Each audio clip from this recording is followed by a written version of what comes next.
वीर बालक प्रताप। यह महाराणा प्रताप की बात नहीं है। ये तो चित्तौड़ के एक साधारण राजपूत बालक की बात है। उसका नाम प्रताप था। उसे गाना बजाना बहुत पसंद था। उसके माता पिता और मित्र उससे प्रसन्न नहीं रहते थे। सब लोग उसे डांटते और चिढ़ाते थे कि राजपूत के लड़के होकर तुम तलवार चलाना नहीं सीखते हो।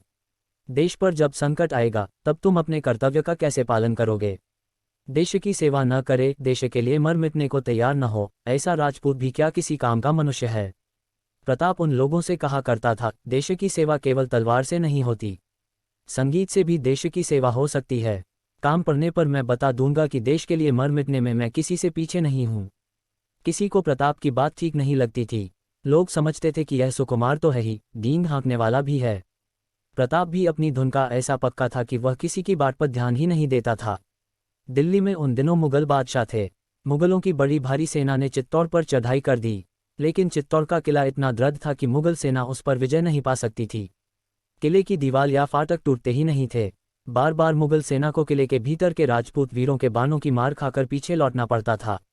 चित्तौड़ में जो शूरवीर राजपूत थे वे महाराणा की सेना में भर्ती हो गए थे, लेकिन प्रताप एक तो बालक था और दूसरे उसे अस्त्र शस्त्र चलाना आता भी नहीं था। वह सेना में नहीं भर्ती हुआ, पर उसने दूसरा काम चुन लिया। वह राजपूतों की सेना में घूम घूम कर वीरता के गीत गाता और उन्हें उत्साह दिलाता था। वह चित्तौड़ में और उसके आसपास की बस्तियों में भी अकेला ही चला जाता था। वहां अपने वीरता के गीत सुनाकर युवकों और तरुणों को सेना में सम्मिलित होने का प्रोत्साहित करता था। उसके गीतों का ये प्रभाव हुआ कि महाराणा की सेना दुगुनी हो गई।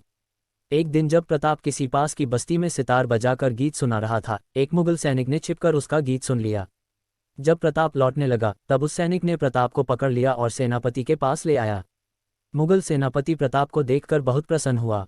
उसने कहा, लड़के, तुम्हें हमारे लिए गीत सुनाना होगा। प्रताप ने कहा, मेरा काम ही गीत सुनाना है। आप कहें, मैं गाने को तैयार हूँ। मुगल सेनापति ने रात को सेना सजाई। चित्तौड़ के किले के पास वह सेना के साथ आया। किले के दरवाजे पर प्रताप को खड़ा करके उसने कहा, अब तुम अपने गीत गाओ। मुगल सेनापति ने सोचा था कि प्रताप के गीत सुनकर किले के भीतर के लोग समझेंगे कि उनकी सहायता के लिए कोई दूसरी राजपूत सेना आई है। इस धोखे में वे किले का फाटक खोल देंगे। प्रताप मुगल सेनापति की चालाकी समझ गया। उसने ऐसा गीत गाना प्रारंभ किया कि उसे सुनकर किले के राजपूत सावधान हो गए। उन्होंने मुगल सेना पर पत्थरों और तीरों की वर्षा प्रारंभ कर दी।